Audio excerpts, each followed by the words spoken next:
ஆண்டவரும் இரட்சகருமாக இயேசு கிறிஸ்துவின் இனிய நாமத்தில் உங்களை யாவருக்கும் அன்பின் வாழ்த்துக்களை தெரிவித்துக் கொள்கிறேன். அருமையான தேவ பிள்ளைகளே, புதிய நாள் புதிய நம்பிக்கை, new day new hope daily devotion மூலமாக இந்த நாளில் கூட உங்களை சந்திப்பதில் நான் மிகுந்த மகிழ்ச்சி அடைகிறேன். அல்லேலூயா. இன்றைக்கு கூட கர்த்தர் நம்ம கொடுக்கிற வார்த்தை என்ன? மல்கியாவின் தீர்க்க தரிசன புஸ்தகம் 4ஆம் அதிகாரம் 2வது வசனத்தை கூட வாசிக்க கேட்போம். ஆனாலும் என் நாமத்துக்கு பயந்திருக்கிற உங்கள் மேல் நீதியின் சூரியன் உதிக்கும், அதன் செட்டைகளின் கீழ் ஆரோக்கியம் இருக்கும், நீங்கள் வெளியே புறப்பட்டு போய் கொழுத்த கன்றுகளைப் போல வளருவீர்கள். அல்லேலூயா. எவ்வளவு அழகான ஒரு அற்புதமான ஒரு வாக்குத்தத்தம் பாருங்க. என் நாமத்துக்கு பயந்திருக்கிற உங்கள் மேல் நீதியின் சூரியன் உதிக்குமா? தேவ பிள்ளையில நீதியின் சூரியன் யாரு? ஆமென். நம்ம அருமை இரட்சகர் ஆண்டவர் தான் அல்லவா? ஹல்லேலூயா. தேவ பிள்ளையிலே என் நாமத்துக்கு ஆண்டவர் சொல்றாரு, என் நாமத்துக்கு பயந்திருக்கிறவர்கள் மேல தான் அந்த நீதியின் சூரியன் உதிக்குமா. அந்த நாமம் சாதாரணமான நாமம் அல்ல. வானோர் பூதலத்தினுடைய யாவருடைய முழங்காலை முடங்க வைக்கிற நாமம். அல்லேலூயா. அது மாத்திரமா 30 முக்கோடி தேவர்களுக்கு மேலா உயர்ந்திருக்கிற நாமம் அந்த நாமம். அல்லேலூயா. ஆமென். இயேசு என்ற அந்த பெயரை சொல்லும் போதுவே அந்த பெயர்லேயே ஒரு வல்லமை இருக்கு, அந்த பெயர்லேயே ஒரு அற்புதம் இருக்கு, அந்த பெயர்லேயே ஆமென் அதிசயங்களை காண்கிறோம் அல்லவா. அதனால் சொல்றாரு, என் நாமத்துக்கு பயப்படுகிற ஆமென் உங்கள் மேல என்ன பண்ணுமா?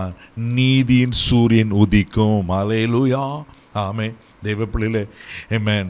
ஆண்டவர் எவ்வளோ நல்லவராய் நமக்கு காணப்படுகிறார் பாருங்க. அது சொல்லிட்டு அது சொல்றாரு, என்ன சொல்றனாக்கா, அதன் செட்டைகளின் கீழ் ஆரோக்கியம் இருக்கும், நீங்க வெளியே புறப்பட்டு போய் கொழுத்து கன்றுகள் போல வளர்வீர்கள். அப்போ அந்த நீதியின் சூரியன் கீழே என்ன இருக்குதா? ஆரோக்கியம் இருக்கிறதா. இன்னைக்கு பலருடைய வாழ்க்கையில் ஆரோக்கியம் இல்லாதனால தான் இன்னைக்கு அவஸ்தைப்பட்டு கொண்டு இருக்கிறோம். இன்னைக்கு ஆரோக்கியம் இல்லாதனால தான் அங்கலாய்த்து கொண்டு இருக்கிறோம். இன்னைக்கு ஆரோக்கியம் இல்லாதனால தான் அவதிப்பட்டு கொண்டு இருக்கிறோம். தேவ பிள்ளைகளை, இன்னைக்கு எத்தனை பேருடைய வாழ்க்கை கலக்கங்கள், கண்ணீரான பாதை, எவ்வளோ வேதனையான. ஏன்னா ஆரோக்கியம் இல்லை. சரீரத்தில் மாத்திரமில்லை, உள்ளத்தில் ஆறுதல் இல்லை, ஆரோக்கியம் இல்லை. இன்னைக்கு உள்ளமும் வேதனையினால, உள்ளமும் பாடுகளினால அது கஷ்டப்பட்டு கொண்டு இருக்கிறனால தான் ஆமென் ஆரோக்கியம் இல்லாதனால தான் இன்னைக்கு வாழ்க்கை கூட சரியில்லாமல் இருக்குது அல்லவா.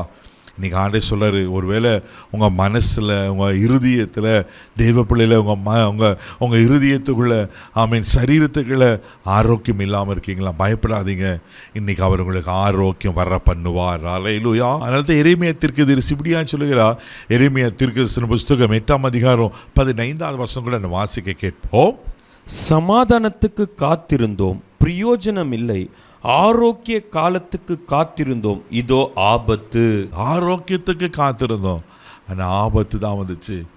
இதே நிலைமை தான் பிரதர் எங்கள் குடும்பத்திலையும் என் தனிப்பட்ட வாழ்க்கையிலும். சமாதானத்துக்கு காத்திருந்தேன், ஆனால் எனக்கு பிரயோஜனம் இல்லை, சமாதானமே இல்லை. கலங்கி கொண்டிருக்கிற அன்பு தேவ பிள்ளையே, ஒருவேளை ஆரோக்கியத்துக்கு காத்திருந்து ஆமே இன்னும் நீங்கள் பலவீனமாக தான், இன்னும் நீங்கள் சோர்ந்து போய் தான், இன்னும் கலங்கி கொண்டு தான் இருக்கீங்களா? பயப்படாதீங்க. உங்களுக்கு ஆரோக்கியம் வர பண்ணுகிற ஒரு கர்த்தர் இருக்கிறார். அவர் நிச்சயமாக உங்களுக்கு ஆரோக்கியம் வர பண்ணுவார். அல்லேலூயா. அதே எரேமியா தீர்க்கதரிசன புஸ்தகம் 33ஆம் அதிகாரம் 6வது வசனம் அழகா சொல்லப்பட்டிருக்கோம். வாசிக்க கேட்போம். இதோ நான் அவர்களுக்கு சௌக்கியமும் ஆரோக்கியமும் வர பண்ணி அவர்களை குணமாக்கி அவர்களுக்கு பரிபூர்ண சமாதானத்தையும் சத்தியத்தையும் வெளிப்படுத்துவேன். பிள்ளைல, இன்னைக்கு உங்களுக்கு ஆண்டவர் என்ன திறமை செய்ய போறாரு? சௌக்கியத்தையும் ஆரோக்கியத்தை வர பண்ணி உங்களை குணமாக்க போகிறார். குணமாக்குறது மாத்திரமில்ல, அடுத்து மிக முக்கியமாக சொல்லப்பட்டிருக்கு, அவர்களுக்கு பரிபூர்ண சமாதானத்தையும் சத்தியத்தை வெளிப்படுத்துவேன். சமாதான பிரபு அவர் தானே. அவர் நிச்சயமாக உங்களுக்கு ஆரோக்கியம் வர பண்ணி உங்களுக்கு சமாதானத்தை கொடுப்பார். தைரியமாக போங்க. இந்த நாளில் அந்த சமாதானத்தை உங்கள் இருதயத்தில், உங்கள் ஆமென் சரீரத்தில் நீங்கள் அனுபவிப்பீங்க. கண்களை மூடி நம்ம செபிக்கலாம். தகப்பனே, உமக்கு நன்றி சொல்லி உம்மை துதிக்கிறோம், ஸ்தோத்திரம். என் நாமத்துக்கு பயந்திருக்கிற உங்கள் மேல் நீதியின் சூரியன் உதிக்கும்னு சொல்லி ஆண்டவரே ஆரோக்கியத்தை சௌக்கியத்தை வர பண்ணுவேன்னு சொன்ன கர்த்தர், அதன் சட்டைக்கு கீழ் ஆரோக்கியம் இருக்கும்னு சொன்ன கர்த்தர் பா. ஆமென். அன்றே எனக்கு ஆண்டவரே சமாதானம் இல்லாமல், சௌக்கியம் இல்லாமல் கலங்கி கொண்டிருக்கிற மக்களுக்காக நான் செபிக்கிறேன். ஐயா அன்றே நல்ல சமாதானத்தை கட்டிலிடணும். உலக கொடுக்கிற பிரகாரம் இல்லை, ஏன் சமாதானத்தை வைத்து போகிறேன்னு சொன்ன கர்த்தர் ஆசீர்வதிப்பீராக. கனப்படுத்துங்கப்பா.